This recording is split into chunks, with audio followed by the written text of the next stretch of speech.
ಅಯೋಧ್ಯೆ ರಾಮ ಮಂತ್ರಾಕ್ಷತೆ ಅಂದರೆ ಏನು? ಯಾಕಿಷ್ಟು ಮಹತ್ವ?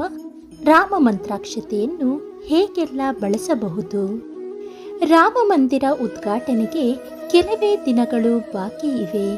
ಈ ಹಿನ್ನೆಲೆಯಲ್ಲಿ ಈಗಾಗಲೇ ಅಯೋಧ್ಯೆಯಿಂದ ಮಂತ್ರಾಕ್ಷತೆ ಪ್ರತಿ ಊರಿಗೂ ತಲುಪುತ್ತಿದೆ.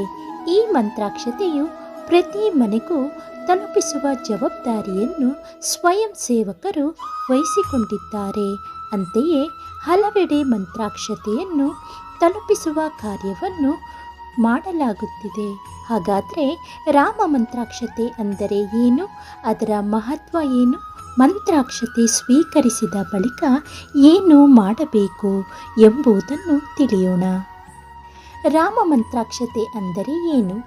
ಹಿಂದೂ ಧರ್ಮದಲ್ಲಿ ಅಕ್ಕಿ ಅಥವಾ ಅಕ್ಷತೆಗೆ ಹೆಚ್ಚಿನ ಪ್ರಾಧಾನ್ಯತೆ ಇದೆ. ನಾವು ಯಾವುದೇ ದೇವರ ಸನ್ನಿಧಾನಕ್ಕೆ ಭೇಟಿ ನೀಡಿದರೂ ಅಲ್ಲಿ ಮಂತ್ರಾಕ್ಷತೆಯನ್ನು ಪ್ರಸಾದದ ರೂಪದಲ್ಲಿ ಹಾಗೂ ದೇವರ ಆಶೀರ್ವಾದದ ರೂಪದಲ್ಲಿ ನೀಡಲಾಗುತ್ತದೆ. ಎಲ್ಲ ಶುಭ ಕಾರ್ಯಗಳಿಗೂ ಅಕ್ಷತೆಯನ್ನು ಬಳಕೆ ಮಾಡುತ್ತಾರೆ. ಈ ಸಂದರ್ಭದಲ್ಲಿ ಬಳಸುವ ಅಕ್ಷತೆಯಲ್ಲಿ ಲಕ್ಷಾಂತರ ಜನರ ಆಶೀರ್ವಾದ ಪ್ರಾರ್ಥನೆ ಇರುತ್ತದೆ. ವೇದಗಳಲ್ಲಿ ಉಲ್ಲೇಖವಾಗುವ ಅಕ್ಷತೆಯನ್ನೇ ಇನ್ನೂ ಬಳಸಲಾಗಿದೆ. ಆದರೆ ರಾಮನ ಹೆಸರಿನೊಂದಿಗೆ ಅಕ್ಷತೆಯನ್ನು ಪ್ರತಿ ಮನೆಗೂ ತಲುಪಿಸುವುದಕ್ಕೆ ರಾಮಾಕ್ಷತೆ ಎಂದು ಕರೆಯಲಾಗುತ್ತದೆ. ಯಾಕಿಷ್ಟು ಮಹತ್ವ? ಅಯೋಧ್ಯೆ ರಾಮ ಮಂದಿರದಿಂದ ಆಗಮಿಸಿರುವ ರಾಮ ಮಂತ್ರಾಕ್ಷತೆ ಪ್ರತಿ ಹಿಂದೂಗಳ ಮನೆಗೆ ತಲುಪಿ ರಾಮನಲ್ಲಿ ಇದ್ದಂತಹ 16 ಸಾತ್ವಿಕ ಗುಣಗಳು ಪ್ರತಿ ಹಿಂದುವಿನಲ್ಲಿ ಬರುವಂತಾಗಲಿ ಅನ್ನೋ ಆಶಯವೂ ಇದೆ. ಜೊತೆಗೆ ರಾಮ ಮಂತ್ರಾಕ್ಷತೆಯು ಸುಖ, ನೆಮ್ಮದಿ ಹಾಗೂ ಅಭಿವೃದ್ಧಿಯ ಸಂಕೇತವೂ ಆಗಿದೆ. ಇದಕ್ಕೂ ಶುಭ ಕಾರ್ಯದಲ್ಲಿ ಬಳಸುವ ಅಕ್ಷತೆಗೂ ವ್ಯತ್ಯಾಸವಿದೆ. ವಿತರಣೆ ಮಾಡುವುದು ಹೇಗೆ?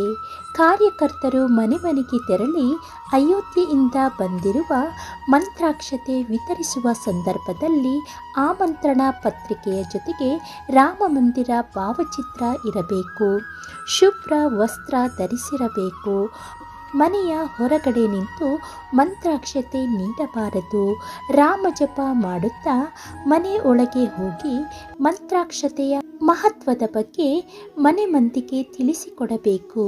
ಜೊತೆಗೆ ಮಂತ್ರಾಕ್ಷತೆ ಸ್ವೀಕರಿಸುವ ಮನೆಯವರು ಕೂಡ ಸ್ನಾನ ಮಾಡಿ ಶುಭ್ರವಾದ ಬಟ್ಟೆ ಧರಿಸಿ ಭಕ್ತಿಯಿಂದ ತೆಗೆದುಕೊಳ್ಳಬೇಕು. ಮಂತ್ರಾಕ್ಷತೆ ಸಿಕ್ಕಿದ ಬಳಿಕ ಏನು ಮಾಡಬೇಕು? ಅಯೋಧ್ಯೆಯ ಮಂತ್ರಾಕ್ಷತೆ ಈಗಾಗಲೇ ಹಲವು ಮನೆಗಳಿಗೆ ತಲುಪಿದ್ದು ಇನ್ನು ಕೆಲವೆಡೆ ತಲುಪಿಸುವ ಕಾರ್ಯ ನಡೆಯುತ್ತಿದೆ. ಮಂತ್ರಾಕ್ಷತೆ ಸಿಕ್ಕಿದ ಕೂಡಲೇ ಅದನ್ನು ಉಪಯೋಗಿಸುವಂತಿಲ್ಲ.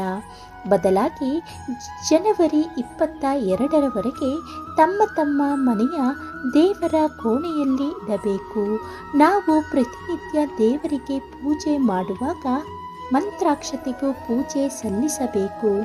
ಅಯೋಧ್ಯೆಯಲ್ಲಿ ಜನವರಿ 22ರಂದು ರಾಮನ ಪ್ರಾಣ ಪ್ರತಿಷ್ಠಾಪನೆಯ ಬಳಿಕ ಮಂತ್ರಾಕ್ಷತೆಗೆ ದಿವ್ಯ ಶಕ್ತಿ ಪ್ರಾಪ್ತವಾಗುತ್ತದೆ ಎಂಬ ನಂಬಿಕೆ ಇದೆ.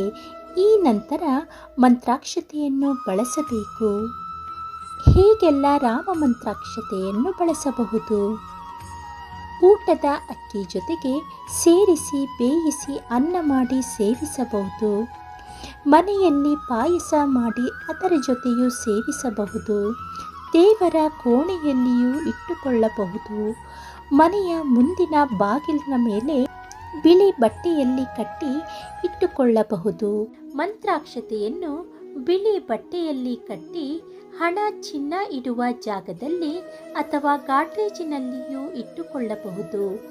ಮನೆಯವರೆಲ್ಲ ಹಂಚಿಕೊಂಡು ಶ್ರದ್ಧೆಯಿಂದ ತಲೆಗೆ ಹಾಕಿಕೊಳ್ಳಬಹುದು. ಇನ್ನು ಮಂತ್ರಾಕ್ಷತೆಯ ಜೊತೆಗೆ ರಾಮ ಮಂದಿರದ ಒಂದು ಫೋಟೋ ಹಾಗೂ ಅದರ ಜೊತೆ ಇರುವ ಕರಪತ್ರವೊಂದು ಸಿಗುತ್ತದೆ. ಇದನ್ನು ಕೂಡ ಶ್ರದ್ಧೆಯಿಂದ ಇಟ್ಟುಕೊಳ್ಳಬೇಕೆಂದು ಮನವಿ ಮಾಡಲಾಗುತ್ತದೆ.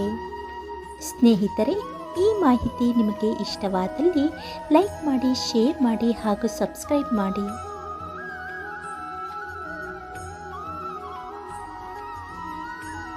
ಇದೇ ರೀತಿಯ ಉಪಯುಕ್ತ ಮಾಹಿತಿಗಳೊಂದಿಗೆ ಮತ್ತೆ ಭೇಟಿಯ